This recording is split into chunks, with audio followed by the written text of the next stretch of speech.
ሰላም ጤና ይስጥልኝ የተከበራችሁ የሶሎዳ ሚዲያ ቤተሰቦቻችን እንዴት ቆያችሁ? ለዕለተ ማክሰኞ ያዘጋጀናቸው ወቅታዊና አዳዲስ መረጃዎቻችን ይዘን ቀርበናል። መረጃዎቻችን እየተከታተላችሁ እስከ መጨረሻው ከኛ ጋር እንድትቆዩ ከወዲሁ በአክብሮት እጋብዛለሁ። ጀነራል ታደሰ የሰጠንህ ውክልና ስላነሳን ስልጣንህን ለቀቅ። ህወሓት ጀነራል ታደሰ ወረደ በማውረድ ደብረጽዮንን ፕሬዝዳንት ለማድረግ እቅድ ተይዟል ተብሏል። ይህንን ያሉት በኢትዮጵያ ምርጫ ቦርድ ከፓርቲው እውቅና የተሰረዙት የህወሓት አመራሮች ናቸው። የህወሓት አመራሮች የትግራይ ክልል ጊዜያዊ አስተዳደር ፕሬዝዳንት ሌተናል ጀነራል ታደሰ ወረደ ማውረድ የሚለው እቅድ ከተሳካላቸው የፌዴራል መንግስት የፕሪቶሪያ ውልን ህወሓትን በመሰረዝ ስላፈረሰው በፕሪቶሪያ ውል የፈረሰውን የቀድሞው የትግራይ ክልል ምክር ቤት ወደ ቦታው በመመለስ ዶክተር ደብረጽዮንን የክልሉ ፕሬዝዳንት ለማድረግ እቅድ እንደያዙ ተገልጿል። አክለውም ለረጅም ሰዓት ባደረጉት ስብሰባ ጊዜያዊ ፕሬዝዳንቱን የሰጠንህ ውክልና አንስተናል፣ ከስልጣንህ ውረድ ሲሉ የህወሓት አመራሮች ጀነራል ታደሰ ወረደን ከስልጣን ለማንሳት እንቅስቃሴ መጀመራቸው ገልጸውላቸዋል ተብሏል። እንደሚታወቀው የህወሓት አመራሮች ጀነራል ታደሰ ወረደን እኛ ያልንህ ካላደረክ በማለት ወጥረው ይዘዋቸው እንደሚገኙና ፕሬዝዳንቱ ስብሰባ ረግጠው መውጣታቸው ዘግበን የነበረ ሲሆን የህወሓት አክቲቪስቶች ፕሬዝዳንቱ ላይ የተቀናጀ ስም የማጥፋት ዘመቻ እያካሄዱባቸውም ይገኛሉ።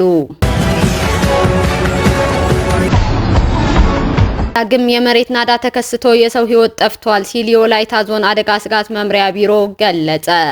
የወላይታ ዞን አደጋ ስጋት መምሪያ ኃላፊ አቶ ዳዊት ደሳለኝ ለቲክቫ ኢትዮጵያ እንደገለጹት ባሳለፍነው ዓመት በወላይታ ዞን ካዎ ኮይሻ ወረዳ የመሬት ናዳ ተከስቶ ለሰዎች ሞትና መፈናቀል ምክንያት ከሆነ በኋላ ስጋት ውስጥ ናቸው ተብለው ከተለዩ አካባቢዎች ነዋሪዎች እንዲወጡ ከተደረገ በኋላ ባሳለፍነው ሳምንት መጨረሻ በተከለከሉ አካባቢዎች የተወሰኑ ሰዎች ሲንቀሳቀሱ ዳግም ናዳ ተከስቶ የአንድ ሰው ህይወት ማለፉን አስታውቀዋል።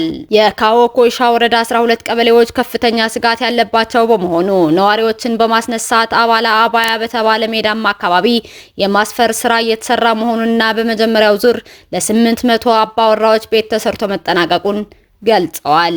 የወላይታ ዞን አብዛኞቹ ደጋማ አካባቢዎች ለመሬት መንሸራተትና ናዳ ተጋላጭ መሆናቸውን የሚገልጹት አቶ ዳዊት አምና ሰፋ ያለ ናዳ ያስተናገደው የካዎ ኮይሻ ወረዳ ሙሉ አካባቢዎችን ጨምሮ ኪንዶ ኮይሻ ወረዳ፣ ኦፋ ወረዳ፣ ቦሎሴ ሶርና ቦሎሴ ቦምቤ ወረዳዎች ከፍተኛ ስጋት ካለባቸው ቦታዎች የክረምቱን ወቅት ከፍተኛ ስጋት በማያስተናግዱ አካባቢዎች ባሉ የትምህርት የጤናና ሃይማኖታዊ ተቋማት እንዲያሳልፉ የማድረጉ ስራ እየተከናወነ መሆኑንም አስረድተዋል። ባሳለፍነው ዓመት በተከሰተው ናዳ 2347 አባወራዎች በአጠቃላይ ከ5000 በላይ ዜጎች መፈናቀላቸው የሚገልጹት የዞኑ አደጋ ስጋትና ስራ አመራር ኃላፊ ከመንግስታዊና መንግስታዊ ያልሆኑ አካላትን ሀብት በማሰባሰብ ዘላቂ መፍትሄ የማሰባሰቡ ስራ ተጠናክሮ እንደሚቀጥልም ተናግረዋል።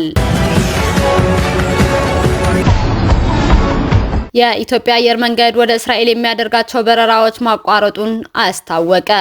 የኢትዮጵያ አየር መንገድ ወደ እስራኤል የሚያደርጋቸውን በረራዎች እስከሚመጣው እሁድ ድረስ ማቋረጡን አስታውቋል። ባለፈው አርብ እስራኤል በኢራን ላይ የጀመረችው ጥቃት ተከትሎ እስራኤልና ኢራን አንዳቸው በአንዳቸው ላይ የአየርና የሚሳኤል ጥቃት እየፈጸሙ ይገኛሉ። ግጭቱ ከተቀሰቀሰበት ጊዜ አንስቶ ወደ ሀገራቱ የሚደረጉ የአየር በረራዎች የተስተጓጎሉ ሲሆን አየር ማረፊያዎቻቸውም ስራቸውን አቁመዋል። ሩሲያን ከቡድን 7 አባልነት ማስወጣት ስህተት ነበር ሲሉ ዶናልድ ትራምፕ ተናገሩ። የአሜሪካው ፕሬዝዳንት ዶናልድ ትራምፕ ሩሲያን ከቡድን 7 አባልነት ማስወጣት ስህተት እንደነበረ የገለጹ ሲሆን ምናልባት ሩሲያ በቡድን 7 ውስጥ ብትሆን ኖሮ የዩክሬንና የሩሲያ ጦርነት በጊዜ ለማስቆም ይቻል እንደነበረም ጠቁመዋል። በካናዳ የተሰበሰቡት የቡድን 7 አባል ሀገራት መሪዎች ዋና ትኩረታቸው ዓለም ላይ ባሉ ጥረቶች ላይ ሲሆን በተለይም በዩክሬንና በሩሲያ የሚደረገው ጦርነት ከአጀንዳዎች መካከል ነው ተብለዋል። ፕሬዝዳንት ዶናልድ ትራምፕ ምንም እንኳን ይህንን ሀሳብ ቢያጋሩም የአውሮፓ ሀገራት መሪዎች በጥብቅ ተቃውሟቸውን አሰምተዋል ነው የተባለው። ሩሲያ ከቀድሞው ቡድን 8 ማዕቀብ በፈረንጆቹ 2014 እንድትወጣ የተደረገች ሲሆን ምክንያቱም የዩክሬን አካል የነበረችውን ክሬሚያን በህገወጥ መንገድ በመቆጣጠሯ ነበር። ይህም የዓለም አቀፍ ህግን የጣሰ እንደሆነና ለዩክሬን ሉዓላዊነት ስጋት ነው የሚሉ ክሶችም እንደቀረቡበት ይገለጻል። በተያያዘ ዜና ትራምፕ በመካከለኛው ምስራቅ ውጥረት ምክንያት የቡድን 7 አባላት ስብሰባን አቋርጠው ወጥተዋል።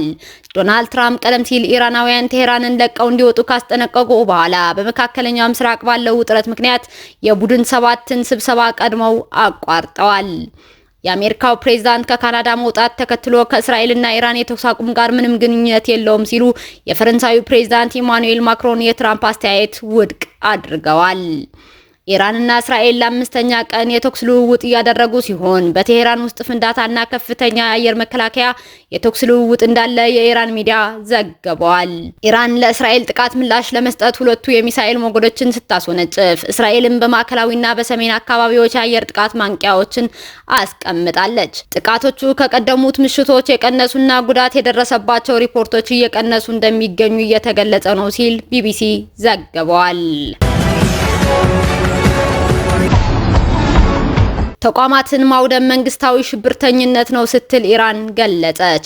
በቴሄራን የሚገኘው የኢራን ብሔራዊ ቴሌቪዥን ዋና መስሪያ ቤት ጥቃት ደርሶበታል።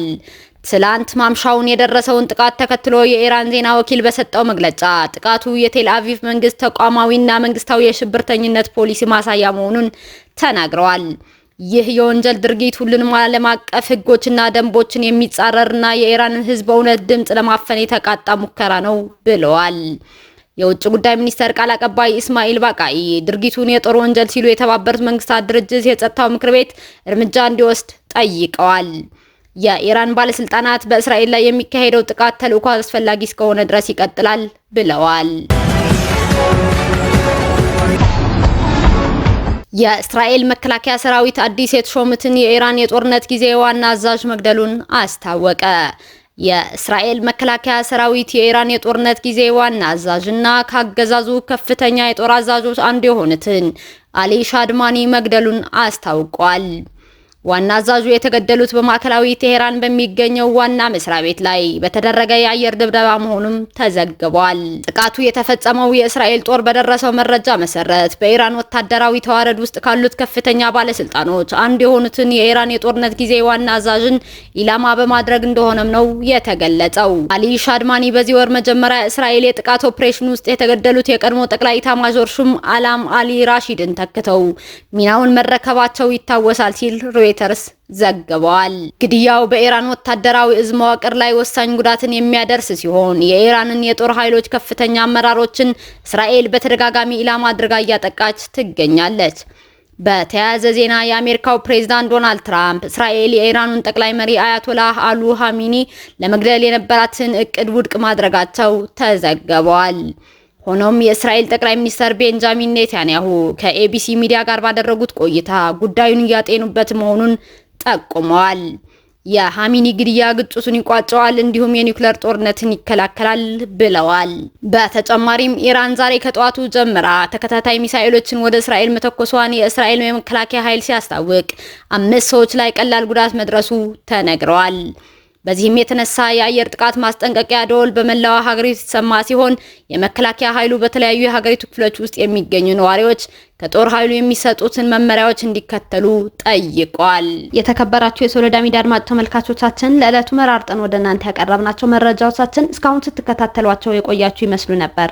እስካሁን ከኛ ጋር አብራችሁን ስለነበራችሁ እያመሰገንኩኝ በሌሎች መረጃዎች እስክንመለስ እንደተለመደው የሶሎዳ ሚዲያ ቤተሰብ በመሆን ላይክ፣ ሼር፣ ሰብስክራይብ ማድረጋችሁን አትርሱ።